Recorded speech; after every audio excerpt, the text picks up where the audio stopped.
शुका सारिखे पूर्ण वैराग्य जाचे, वसिष्ठा परिज्ञान योगेश्वराचे, कवी वाल्मिका सारिखा मान्यैसा, नमस्कार माझा सद्गुरु रामदासा. जय जय रघुवीर समर्थ. सद्गुरू रामदास स्वामी महाराजांना, माझे सद्गुरू डॉक्टर देशमुख काकांना, उपस्थित सर्व गुरुतुल्य व्यक्तींना मी साष्टांग नमस्कार करते. आणि आपण सगळे जगदीश मूर्ती, तेथे माझी उत्पत्ती किती, बुद्धहीन अल्पमती, सलगी करते श्रीराम. आपल्या सगळ्यांना साष्टांग नमस्कार. या समूहावरती निरूपण करायला मिळणं हे माझं खूप मोठं भाग्य आहे आणि त्यासाठी आयोजकांना मी मनापासून खूप आभार मानते की त्यांनी मला बोलवलं. त्याबद्दल खरंच त्यांचे मी आभार मानते. आज माझ्या चिंतनाला दशक 13 नामरूप आणि त्यामधील सारासार निरूपण हा दुसरा समास आला आहे. एकूण 30 ओव्या असलेला हा खूप महत्त्वाचा समास आहे. मला वाटत नाही 45 मिनटात हा समास पूर्ण होईल. कदाचित 5-10 मिनटं मी जास्त घेईन, त्यासाठी माफी मागते आधीच, कारण 40-45 मिनटात हा समास संपणार नाही असं मला वाटतं. या समासाची पार्श्वभूमी आपण आधी पहिली बघून घेऊया. म्हणजे या समासातून आपल्याला नक्की काय घ्यायचं आहे ह्याचा आपल्याला विचार करता येईल किंवा बघता येईल. दशक 13 हा नामरूप नावाचा दशकात समर्थांनी प्रामुख्याने विवेक कसा करायचा हे आपल्याला सांगितलं आहे. नाम आणि रूप मिथ्या असतात. त्यातील रूप हे प्रथम असून नाम हा संकेत त्याला नंतर दिला जातो. गोंदवलेकर महाराजांच्या आजच्या प्रवचनामध्ये नामाचं महात्म्य त्यांनी सांगितलं आहे. ते सांगतात, नाम हे रूपापेक्षा व्यापक असते. ते रूपाला व्यापून पुन्हा शिल्लक राहते.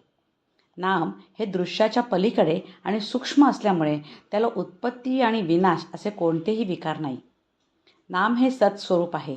शुद्ध परमात्म्याच्या अगदी जवळ असलेलं फक्त नामच आहे आणि म्हणूनच नामरूप या दशकातून आपल्याला शुद्ध परमात्म्याच्या जवळ समर्थ घेऊन जात आहे. त्या शुद्ध परमात्म्याला शोधायचं कसं, त्याला बघायचं कसं हे आपल्याला सांगत आहेत आणि त्यासाठी विवेक कसा करायचा हे समर्थ आपल्याला सांगत आहेत. तसं बघितलं तर जगताचे रूप हे अष्टधा प्रकृती असून ते मिथ्या असल्याने जगत हे त्याचे नाव आणि जगत म्हणणारा आपण सगळे हे सगळेच मिथ्या ठरतात. म्हणून या सर्व मिथ्या व्यापाराला कशाचं अधिष्ठान आहे तर ते फक्त ब्रह्माचं अधिष्ठान आहे आणि अज्ञानाने आपल्याला हे अधिष्ठान समजत नाही. म्हणून विवेकाने हे अधिष्ठान बघायचं आणि तेच मी आहे असा अनुभव साधनेनं घेणं ही साधकाची साधना असली पाहिजे. हे खूप महत्त्वाचं आहे. जेव्हा परमार्थाचा अभ्यास आपण करतो तेव्हा आत्मानात्म विवेक पहिल्यांदा समर्थ आपल्याला सांगतात आणि पहिल्या समासात आत्मानात्म विवेक सांगितल्यानंतर या समासात आता सारासार विवेक कसा करायचा हे आपल्याला सांगत आहेत. आता विवेक म्हणजे काय हे आपल्या सगळ्यांना माहीत आहे. थोडक्यात विवेक म्हणजे निवड करणे. समर्थ सांगतात, जे साधक कायम परमार्थ मार्गाचा विचार करतात त्यांनी प्रत्येक क्षणी सार काय आहे, असार काय आहे ह्याचा विचार करावा आणि हा विचार केला तरच ते भवसिंधूचा सागर सहज तरून जातील. थोडक्यात विवेक करायचा म्हणजे काय करायचा हे आपण आधी पहिल्यांदा बघून घेऊया आणि मग समासातल्या ओव्यांकडे जाऊया. तर विवेक म्हणजे कशाचा करायचा तर आपल्या विचारांच्या बाबतीत प्रत्येकाने अत्यंत सावध असलं पाहिजे. मी काय विचार करते, चुकीचे विचार करते का? चुकीचे म्हणजे अनप्रॉडक्टिव्ह. डॉक्टर काका म्हणतात अनप्रॉडक्टिव्ह विचार म्हणजे जे आपल्याला ब्रह्मस्वरूपाकडे नेत नाहीत, सतकडे नेत नाहीत. ही काय करते, ती काय करते असे गॉसिपिंगचे जे विचार असतात ते विचार येणार नाहीत ना, या बाबतीत साधकाने अत्यंत दक्ष असले पाहिजे. दुसरं, व्यावहारिक सत्ता आणि पारमार्थिक सत्ता ह्याचे सतत भान साधकाला असले पाहिजे. परमार्थ मार्गाचा विचार करणारे व्यावहारिक जगात वावरताना अहम आणि ममत्वमध्ये अडकत नाहीत. कारण जगातील दिसणारी नामरूपात्मक प्रत्येक गोष्ट मिथ्या आहे ह्याचे त्याला भान असते. मग आपण त्याच्यामध्ये अडकतोय का आपण पण असंगत्वाने बाहेर राहतोय हे आपलं विचार करून विवेक करून बघायचं असतं. थोडक्यात मिथ्या म्हणजे काय आहे तर प्रत्येक गोष्टीला उत्पत्ती, स्थिती आणि लय आहे आणि आपल्या देहासकट बारीक सारीक गोष्ट जी गोष्ट या जगात निर्माण झाली आहे त्याचा कधीतरी नाश होणारच आहे. हा विचार करून जी नाश होणारी गोष्ट आहे ती असार आणि मिथ्या आहे आणि जी अविनाशी गोष्ट आहे ती सार आणि सत्य आहे, हे आपल्याला विचार करायला पाहिजे. पुढे असं सांगतात आपल्याला की कुठला अजून विवेक करायचा, तर जेव्हा जेव्हा आपण या गोष्टीचा विचार करतो की आपण या समासातून बघणार आहोत की सार आणि असार काय आहे. कारण मानवी मनोरचनामध्ये एक विलक्षण असा गुण आहे की त्याच्या बळावरती माणूस स्वतःकडे आणि जगाकडे अत्यंत निपक्षपातीपणे बघू शकतो. थोडक्यात आत्मपरीक्षण करू शकतो आणि हे आत्मपरीक्षण करून आपण स्वतःकडे आपलं जीवन आपण कसे जगतोय, आपण काय विचार करतोय, ह्याचा विचार आणि विवेक आपल्याला प्रत्येक क्षणी करायचा आहे. मग माझा देह जड आणि अनित्य आहे आणि आत्मा, या देहाला चालवणारा आत्मा हा मात्र सत्य आहे, हे आपण मागच्या समासात बघितलं. मग हे आत्म्याचं कौतुक करणं, आत्म्याबरोबर राहणं आणि आत्म्याचा विचार करणं, माझा अंतरात्म्याचा विचार करणं म्हणजेच आत्मानात्म विवेक करून आता आजूबाजूच्या सगळ्या गोष्टी, असार गोष्टी बाजूला काढणं. ते कसं करायचं हे सारासार विवेकमध्ये समर्थ आपल्याला सांगतात. आता हा समास किती ओव्यांचा आहे, तर फक्त 30 ओव्यांचा आहे. या 30 ओव्यांच्या समासामध्ये पहिल्या 1 ते 21 ज्या ओव्या आहेत त्या मूळ प्रकृतीच्या ठिकाणी नसलेली वृत्ती निवृत्त कशी करायची या उपायाचे वर्णन समर्थांनी केलं आहे.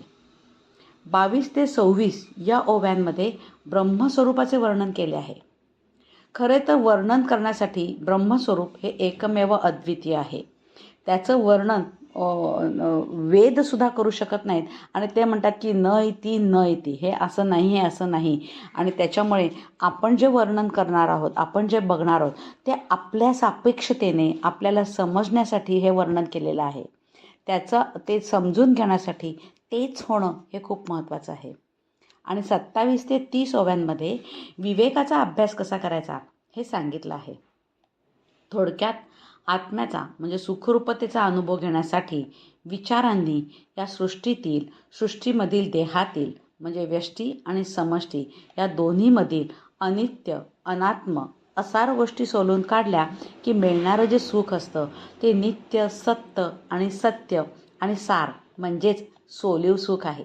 आणि हे सोलीव सुख कसे प्राप्त करायचे हे या समासात सांगितलं आहे आणि म्हणूनच हा अत्यंत महत्त्वाचा समास आहे. सोडणे म्हणजे विसरणे किंवा निराश करणे. आत्मसुखावर असलेल्या तनुचतुष्टयाचे आवरण क्रमाक्रमाने सोलून बाजूला सारले की त्या आवरणाच्या मागे दडलेले परमगुह्य आत्मसुख अनुभवास येते आणि ते आत्मसुख अनुभवण्यासाठी समर्थ म्हणतात, देहची होऊनी राहिले तेणे देहदुःख साहिजे, देहातीत होता पाविजे परब्रह्म ते. जोपर्यंत मी देहात आहे तोपर्यंत मी देहदुःखात अडकलेले आहे आणि देहाच्या पलीकडे परब्रह्म आहे आणि त्याचा आपल्याला अनुभव घ्यायचा आहे. थोडक्यात देहातीत वस्तू आहे ते तू परब्रह्म पाहे, देह संग हा नस आहे तुझं विदेहासी. समर्थ आपल्याला सांगतायत की हा देहाचा संग सोडून द्यायचा आहे. आणि का, तर ते असार आहे आणि म्हणून सार आणि असार या विवेकातून असार काय आहे ते बघून ते सोडणं आणि साराच्याच आपण विचार करणं हे खूप महत्त्वाचं आहे. आणि हेच ध्येय प्रत्येक दासबोध ग्रंथ अभ्यास करणाऱ्या साधकाचे असले पाहिजे असे समर्थ सांगतात. प्रत्येक समासामधून डायरेक्ट किंवा इनडायरेक्ट साधकाचे ध्येय काय असले पाहिजे हे समर्थ आपल्याला सांगतात. ते ध्येय समजून घेऊन आपण आपला अभ्यास केला पाहिजे आणि जेव्हा आपण हा असा अभ्यास करू तेव्हाच आपण आपल्या दिशेकडे व्यवस्थित जाऊ. कारण समर्थच आपल्याला सांगतात की जर न जाणता परोपरी साधने केली कोट्यावधी, म्हणजे कितीही जर तुम्ही काय पाहिजे हे न बघता नुसतीच साधनं केली तर त्याचा आपल्याला काही उपयोग होत नाही. म्हणून माझं ध्येय काय आहे तर आत्मा जाणून घेणं आणि देहाचा संग सोडून देहबुद्धी ते आत्मबुद्धी करावी. हे करून आपल्याला हे जाणून घेण्यासाठी या समासाचा आपल्याला अभ्यास करायचा आहे. मग पहिल्याच ओवीत समर्थ काय सांगतात की ऐका सारासार विचार, उभारले जगडंबर, त्यात कोण सार कोण असार, विवेक ओळखा. म्हणजे ही जी काय अवाढव्य विश्वरचना दिसते आहे त्यात सार काय आहे, मुख्य काय आहे, असार काय आहे, अवांतर काय आहे ते ओळखण्यासाठी हा विवेक आपल्याला करायला पाहिजे. पुढच्याच ओवीमध्ये सार काय याची व्याख्या समर्थांनी सांगितली आहे. दिसल ते नासेल आणि येईल ते जाईल, जे असतची असेल तेची सार श्रीराम. म्हणजे जे पंचज्ञानेंद्रियांना कळते ते सर्व नष्ट होते. जे जन्माला येते त्याचा नाश आहे आणि हाच सृष्टीचा नियम आहे. मात्र जे तिन्ही काळात सातत्याने असते, असतची असे, ते सार आहे हे आपल्याला समजून घ्यायचं आहे. कारण सत्य जे असतं ते कधीच त्याचा नाश होत नाही. ते भूतकाळात पण आहे, वर्तमान काळात पण आहे आणि भविष्य काळात पण आहे. ही सृष्टी निर्माण होण्यापूर्वी सुद्धा सत्य होतं. सृष्टी आहे तर ते आहे आणि उद्या जर सृष्टीचा नाश झाला, ब्रह्मांडाचा नाश झाला, तरीसुद्धा ते तत्त्व आहेच आणि त्यालाच सार म्हणतात आणि हे आपल्याला समजून घ्यायचं आहे. पुढे ओवी क्रमांक 4 ते 7 पर्यंत अंतरंग साधना कशी करायची हे समर्थांनी सांगितलं आहे. थोडक्यात आपण एक उदाहरण घेऊया की मी धावण्याच्या शर्यतीत जर भाग घेतला आहे, तर शर्यतीमध्ये नुसतंच शरीराने धावणं महत्त्वाचं आहे का? तर नाही. त्यासाठी योग्य प्रकारे आपल्याला श्वासोच्छ्वास पण करता आला पाहिजे. जर आपण व्यवस्थित कसं धावायचं आणि कुठे श्वास घ्यायचा, कुठे सोडायचा हे जर आपल्याला कळलं, तरच आपण शर्यतीत शेवटपर्यंत धावू शकतो. श्वास रोखून धावू शकत नाही. म्हणजे स्थूल शरीराबरोबर सूक्ष्म शरीराचा सुद्धा आपल्याला वापर करणं अत्यंत गरजेचं असतं. तसंच बहिरंग साधना जेव्हा आपण करतो, उपासना करतो, ती उपासनेबरोबर अंतरंग साधना म्हणजे ध्यान आणि नाम हे केलं तरच आपल्याला मोक्षाचे ध्येय गाठता येते. थोडक्यात सगुण उपासनेचे रूपांतर आत्मनिवेदन भक्तीमध्ये झाले पाहिजे आणि ते कसे हेच या समासात पुढे शेवटी आत्मनिवेदन भक्तीचं सांगितलं आहे. मग आता 4 ते 7 मध्ये काय सांगितलं आहे? तर कर्मरूप बहिरंग साधनेने चित्तशुद्धी हे फळ आहे. निष्काम वेदविहित उपासनेने चित्तशांती होते, पण आत्मदर्शन होत नाही. म्हणजे आपण उपासना केली, बहिरंग साधना केली, तर त्याने चित्तशांती होत नाही. चित्तशांती होते, आत्मदर्शन होत नाही आणि स्वरूप साक्षात्कार होत नाही. मात्र कर्म आणि उपासना हे अत्यंत महत्त्वाचं आहे. कारण उपासनेने आपले चित्त जे शांत होते, जे आपले चित्त निष्काम आहे आणि जे आपल्याला चित्तशुद्धी होते, त्या चित्तशुद्धी आणि चित्तशांतीमुळे अंतरंग साधनेला हे आपल्याला अत्यंत अनुकूल ठरते. आणि अशा शुद्ध आणि शांत चित्तात लयचिंतनासाठी आवश्यक ते बळ असतं. म्हणजे जेव्हा आपण म्हणतो की मिथ्या जगताचा बाध करायचा आहे, ते बाध करण्यासाठी आपलं मन अत्यंत शांत असावं लागतं. जोपर्यंत माझ्या मनामध्ये अनेक विषय आहेत, अनेक गोष्टी गोष्टींमध्ये जर अडकलेलो असू, वेगवेगळ्या विषयामध्ये अडकलेलं असू, तर विषयामध्ये अडकलेलं मन हे अशांत असतं आणि अशांत मनामध्ये आपण लयचिंतन करू शकत नाही, मिथ्या गोष्टीचा बाध करू शकत नाही. आणि आत्मानात्म विवेक आणि सारासार विवेक करण्यासाठी आपलं मन आणि चित्त अत्यंत शुद्ध आणि शांत असावं लागतं. कारण तरच त्याच्यामध्ये वैराग्य उदय पावतं. आणि म्हणून वैराग्य आणि विवेक हे 2 डोळे आहेत ज्याने आपण परमार्थ करू शकतो. सारासार विवेकाने सत्यनिष्ठा आणि आत्मनिष्ठा सांभाळणे स्वाभाविक होते. 4थ्या ओवीत समर्थांनी सांगितलं आहे, मुळी जे राहिले वृत्ती, झाली पहिले निवृत्ती, सारासार विचार श्रोती, बरा पहावा श्रीराम.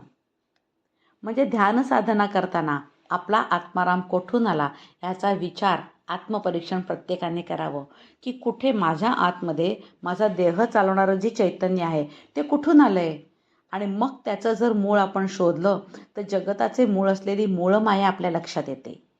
अध्यारोपाच्या भाषेमध्ये ब्रह्माला असं म्हटलं जातं की मी एकटा आहे, बहु व्हावं असं स्फुरण झालं. एकोहम बहुश्याम हे स्फुरण झालं आणि हे स्फुरण म्हणजेच मूळ माया होय.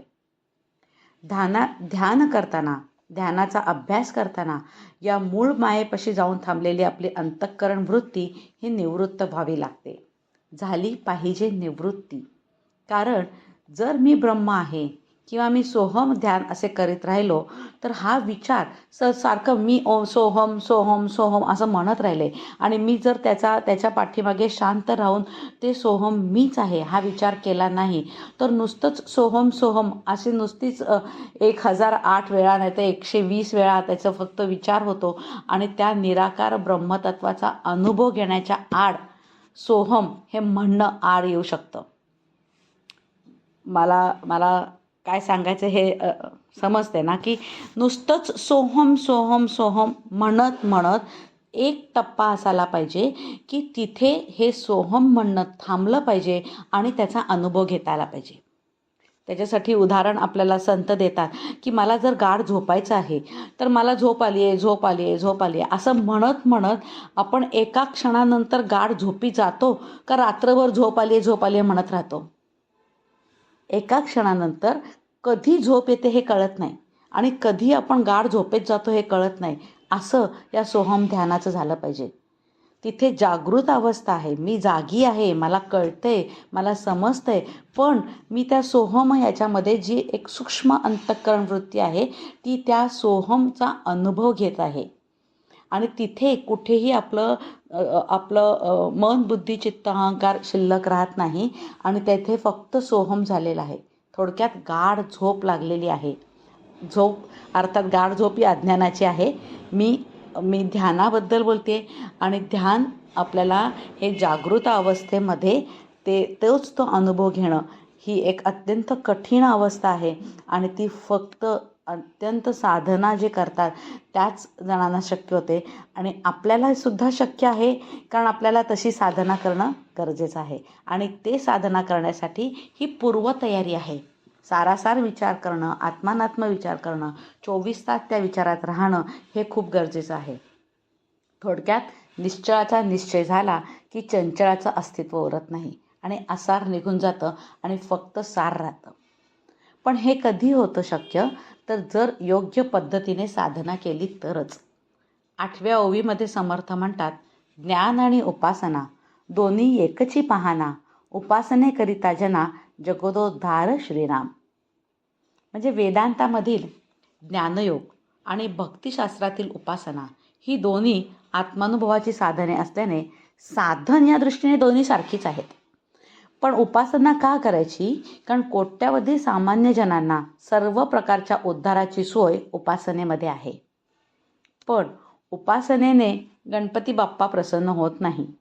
सद्गुरू डॉक्टर काका सांगतात, तुम्ही 1008 आवर्तनं आपण गणपतीमध्ये केली आणि आपण त्याच्यामध्ये सतत अथर्व शिष्य म्हटलं तर त्यांनी तो प्रसन्न होत नाही. तो म्हणतो उपासनेने मला कळतंय तुझं चित्त शांत झाल्यानंतर तू तो अनुभव घेत आहेस का? म्हणजे स्वतःच्या मूलाधार चक्रामध्ये स्थित असलेल्या गणपती बाप्पाच्या निर्गुण निराकार तत्वाचा अनुभव घ्यायचा असेल तर फक्त उपासनेने होत नाही. त्यासाठी ध्यान साधना अत्यंत आवश्यक आहे. त्यासाठी उदाहरण दिलं जातं की पंढरपुरात जर मला विठ्ठलाचं दर्शन घ्यायचं आहे तर गाभाऱ्यात जाताना एक एक दरवाजा आपल्याला ओलांडावा लागतो. तसं आत्मानुभूतीसाठी ही साधने ओलांडून आपल्याला पलीकडे जावं लागतं. आणि यासाठी सद्गुरू डॉक्टर काका असं म्हणतात की नो द सिस्टीम. साधना किंवा उपासना काय आहे ती आधी समजून घ्या. Use the system. त्या सिस्टीमचा वापर करा. कशी साधना करायची, कसा सारासार विचार करायचा आहे त्याचा वापर करा. Get the result.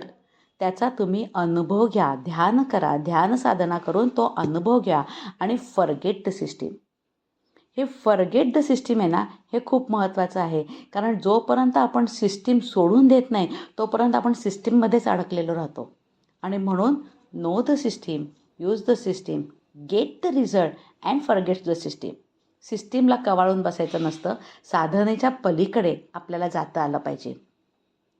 पुढे 9व्या आणि 10व्या ओवीत समर्थ म्हणतात की सर्व आसारांचा त्याग करून द्रष्टा, साक्षी, ज्ञाता, ज्ञानगण, चितगण, सद्गण असा देव अनुभवण्याचा प्रयत्न करावा.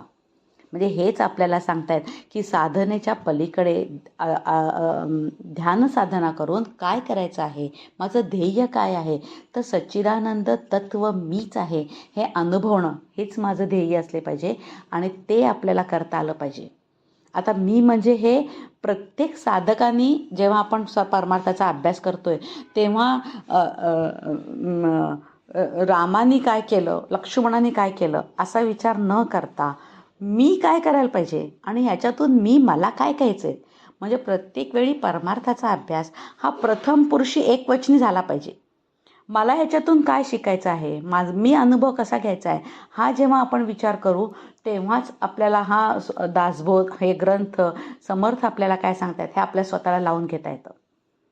मग ह्याच्यासाठीच समर्थ आपल्याला सांगतायत 11व्या ओवीमध्ये की साधक कसा असायला पाहिजे, तर तो अधिकारी असला पाहिजे. नाशिवंत नासेल की नासेना ऐसे अनुमानची आहे मना, तरी तो पुरुष सहसा ज्ञाना अधिकारी नव्हे श्रीराम. म्हणजे जे माईक आहे, जे नष्ट होते किंवा होत नाही अशी शंका ज्याच्या मनात डोकावते त्याला ब्रह्मज्ञान होऊ शकत नाही. म्हणजे तो या परमार्थाचा अधिकारी नाही. अधिकारी व्यक्ती हा सद्गुरूंना शरण गेलेला असतो आणि जे सद्गुरू सांगतात, जे आपल्याला शास्त्र सांगतं, जे आपल्याला संत सांगतात त्या सगळ्यांवरती पूर्ण विश्वास ठेवणारा, श्रद्धा ठेवणारा आणि अधिकारी व्यक्ती असा असला पाहिजे. आणि सगळ्यात महत्त्वाचं तो साधन चतुष्टय संपन्न असला पाहिजे. आता हा विषय खूप वेळा येऊन गेला आहे. साधन चतुष्टय संपन्न म्हणजे काय, तर विवेक, वैराग्य, समाधी, षटक आणि मुमुक्षुत्व हे ज्याच्याकडे आहे असा अधिकारी व्यक्ती परमार्थाचा अधिकारी होऊ शकतो. आणि तो कसा असतो, त्याच्या मनामध्ये कुठल्याही गोष्टीची शंका येत नाही. मग आपल्याला अनेक गोष्टीचं शास्त्र सांगतं, संत सांगतं, ह्यांची शंका कधी येते, तर माईक गोष्टींची आसक्ती असल्याने आपल्या मनामध्ये वेगवेगळ्या शंका येतात. जिथे आसक्ती आहे तिथे वैराग्य नाही.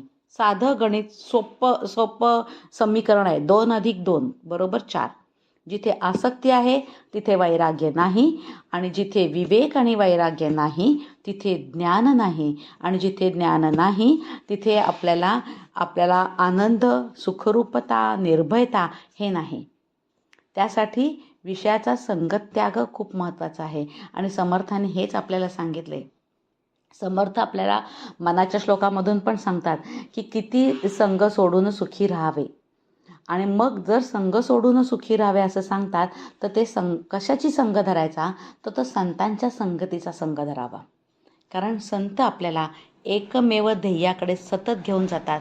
आणि आपलं जरा कुठे पाऊल चुकत असेल तर ते सांगतात, बाळा चुकतोयस, तू त्या रस्त्यावर जाऊ नकोस.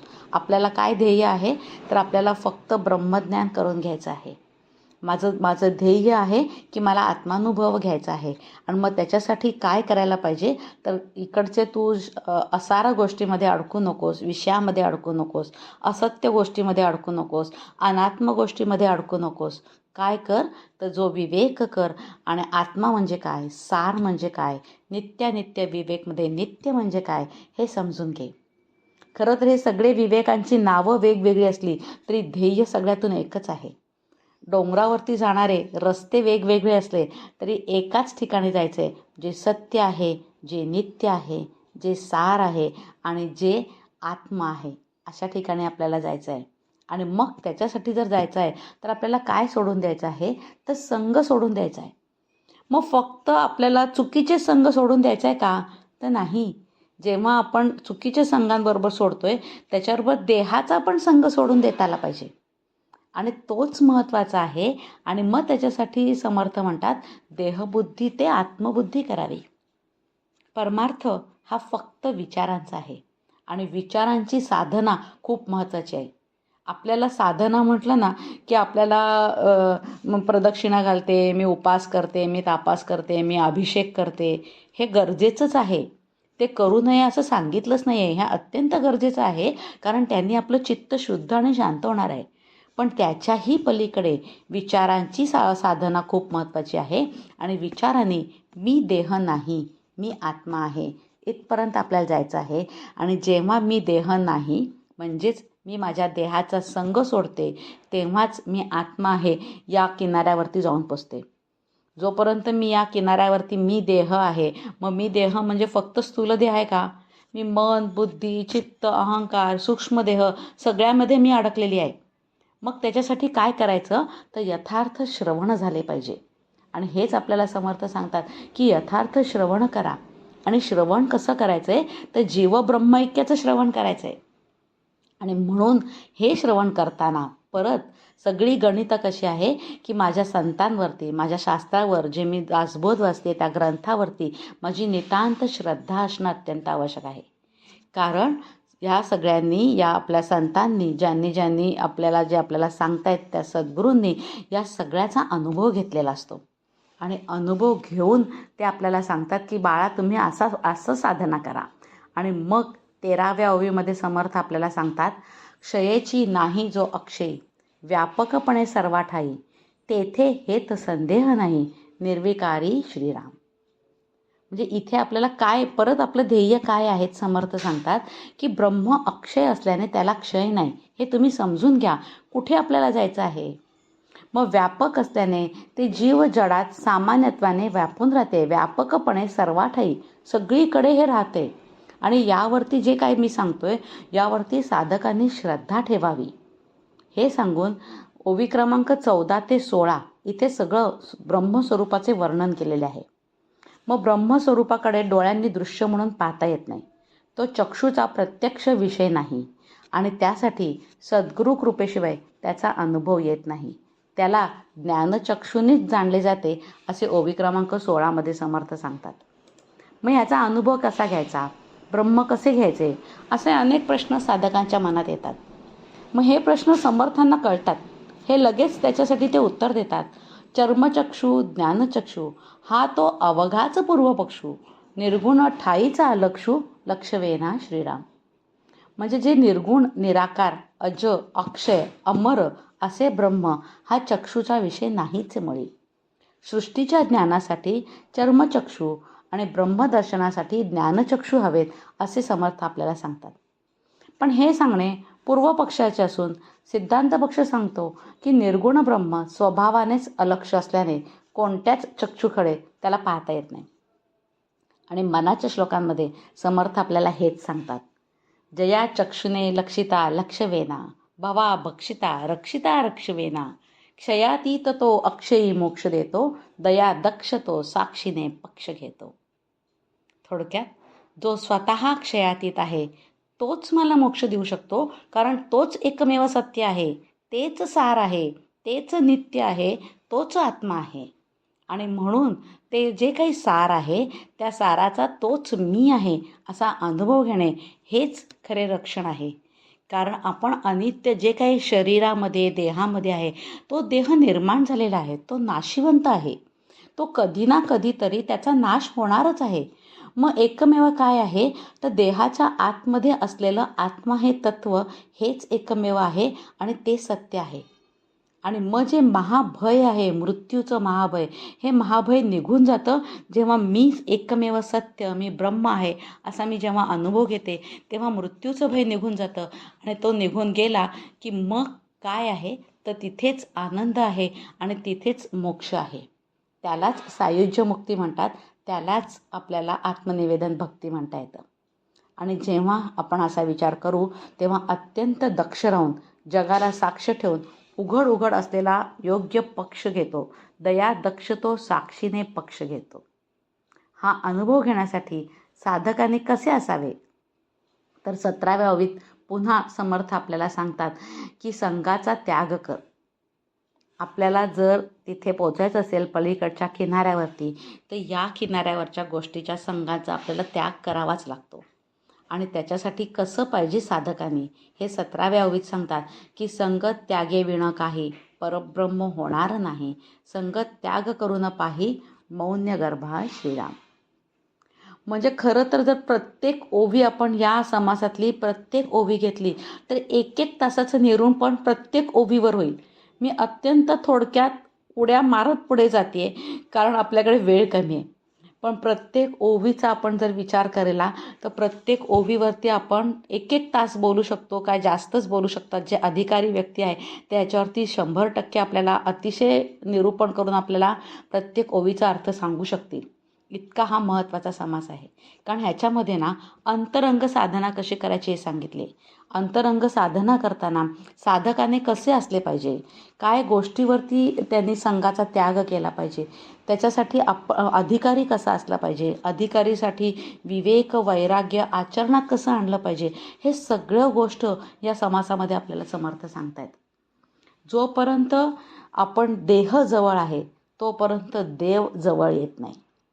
आपल्याला जर देवाची प्राप्ती करायची असेल तर देह सोडला पाहिजे आणि देह गेला कीच देव प्राप्त होतो. आणि कारण तो देव माझ्या अंतर्यामीच आहे हो, म्हणजे आतच आहे, तो कुठे लांब नाही आहे. आणि माऊली हेच सांगतात, तैसा हृदयामध्ये मी रामू असता सर्व सुखाचा आरामू की भ्रांतासी कामू विषयावरी.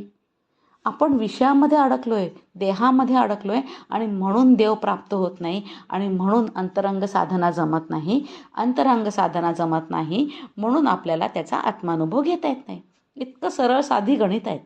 आणि मग जर माझं ध्येय आत्मानुभव घ्यायचा असेल तर मी काय काय गोष्टीचा संघ सोडला पाहिजे हे आपल्याला समजून घ्यायला पाहिजे आणि त्याप्रमाणे आपल्याला आचरण करायला पाहिजे.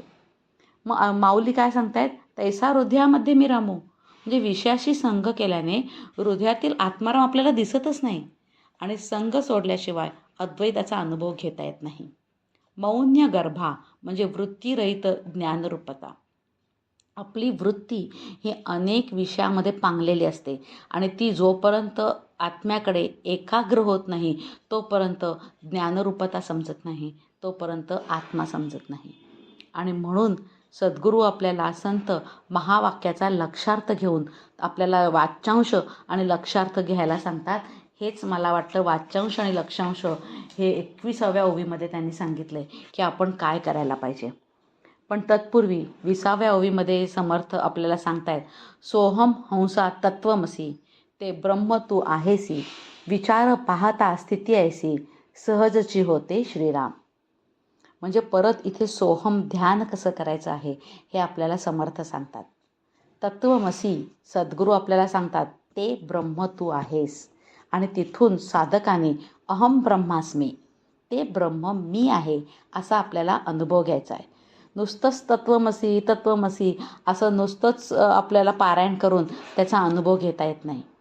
जेव्हा सद्गुरू सांगतात ते तू आहेस तेव्हा ते मी आहे असा विचार जर आपण सतत सतत सतत करत राहिलो तर अचानक केव्हा तरी ते होऊन जातं. आणि जेव्हा असा विचार होऊन जातो तेव्हा ते ते तुम्हाला सोहम ध्यान करणं अवघड नाही आहे. आणि हा विश्वास समर्थांनी आपल्याला या 20व्या ओवीत दिलेला आहे की ते सहजची होते.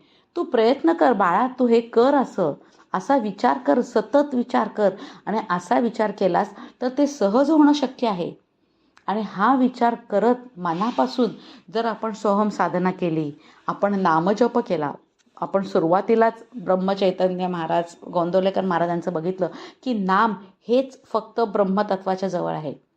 मग सतत आपण जर नामात राहिलो, सोहम ध्यान करत राहिलो तर बहिरंग साधना जितकी महत्त्वाची आहे त्याचबरोबर अंतरंग साधना जी सद्गुरूंनी सांगितली आहे ती तशीच्या तशी केली तर अधिकारी साधक होतो. आणि तो अधिकारी साधक काय होतो तर सायुज्य मुक्ती प्राप्त करून घेतो.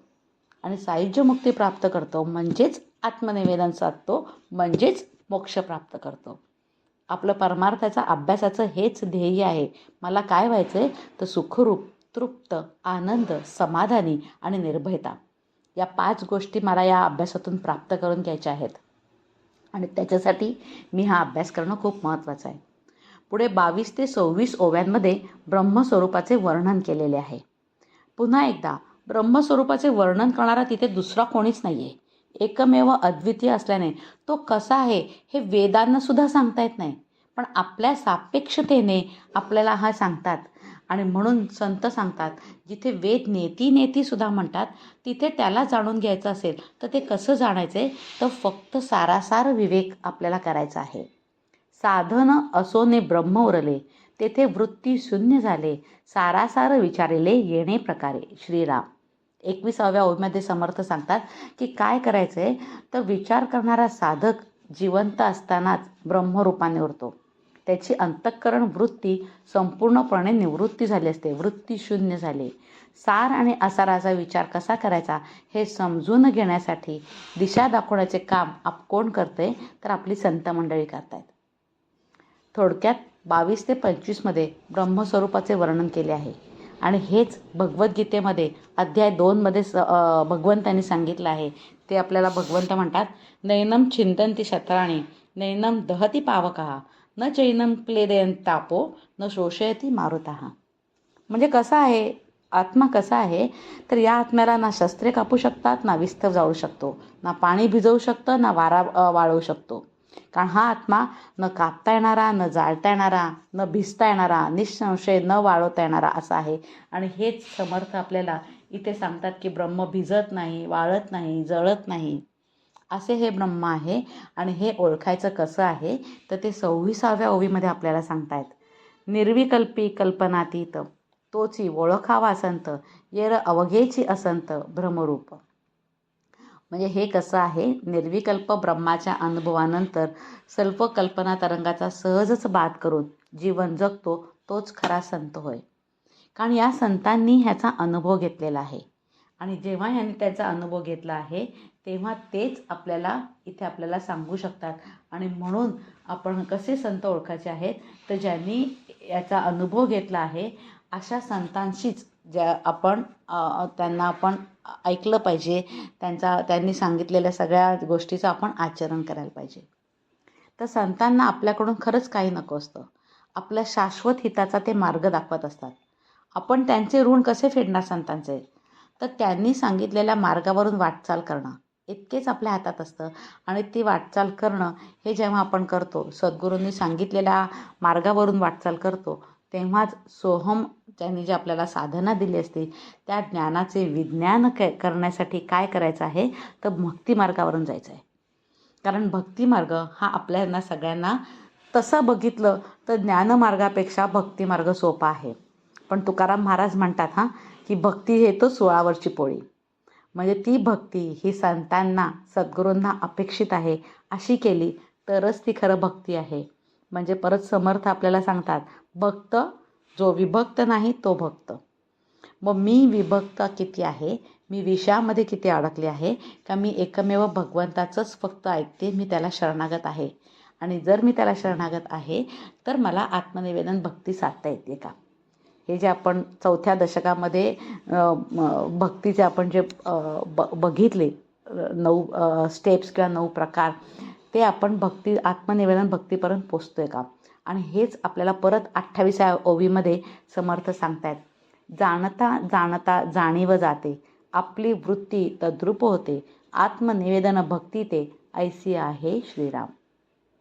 म्हणजे परत आत्मनिवेदन भक्तीसाठी काय सांगतायत, तर ब्रह्मानुभव घेता घेता वृत्ती मावळते, ती त्या अनुभवात हरवून जाते. हीच आत्मनिवेदन भक्ती आहे. आणि ही जी वृत्ती आहे ती वृत्ती अनुभवामध्ये हरवून जाणे हे खूप महत्त्वाचं आहे. आणि तेच शेवटी ध्यानामधील काय सांगतायत, तद्रूप अवस्था आपल्याला समजावून सांगतायत की भक्ती आणि मुक्ती हे सांगायचे विषय असून अंतःकरण वृत्ती आत्मस्वरूपात लीन करणे ही ध्यानाची अवस्था आहे. अत्यंत महत्त्वाचा समास आहे. अत्यंत अधिकारी व्यक्तीकडून आपण परत ध्यान म्हणजे काय हे समजून घेऊया. मी अत्यंत थोडक्यात सांगायचा प्रयत्न केला आहे, पण शेवटच्या ओवीमध्ये समर्थ सांगतात की सद्रूप, चिद्रूप आणि तद्रूप स्वस्वरूप म्हणजे आपले रूप, आपले रूप म्हणजे अरूप, तत्व निर्षद नाउपरी श्रीराम.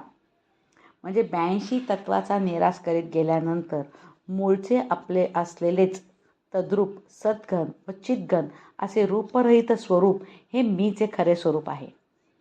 जे आपल्याला शंकराचार्यांनी सांगितले की शिवोहम शिवोहम, न मय बुद्धी अहंकार, मी बुद्धी नाही, मी मन नाही, मी अहंकार नाही, मी देह नाही, तर मी काय आहे, तर मी चिदानंद रूप शिवोहम शिवोहम.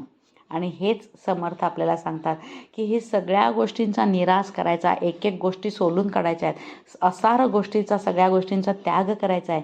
आणि सार जे आहे ते सद्घन, चिद्घन आणि निर्गुण निराकार स्वरूप हे मीचे खरे स्वरूप आहे. आणि तिथपर्यंत पोचायचा, तो अनुभव घ्यायचा.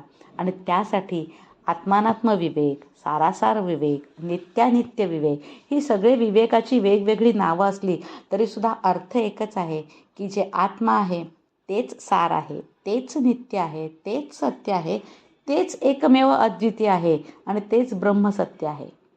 सगळ्या असार गोष्टी सोडून जे सत्य आहे ते मी आहे असा अनुभव घ्यावा असे आपल्याला समर्थ सांगत आहेत. थोडक्यात सद्गुरूंनी सांगितलेली ही साधना, समर्थांनी सांगितलेली साधना, ह्या विवेक आपण प्रत्येक क्षणी प्रत्येक वेळी करून आपल्या सगळ्यांना आत्मस्वरूपाचा अनुभव येवो आणि प्रत्येकाचे शाश्वत हित साधले जावो अशी प्रार्थना सद्गुरूंच्या चरणी करते आणि झालेले सगळे चिंतन त्यांच्या चरणावर अर्पण करते आणि वाणीला विराम देते. जय जय रघुवीर समर्थ.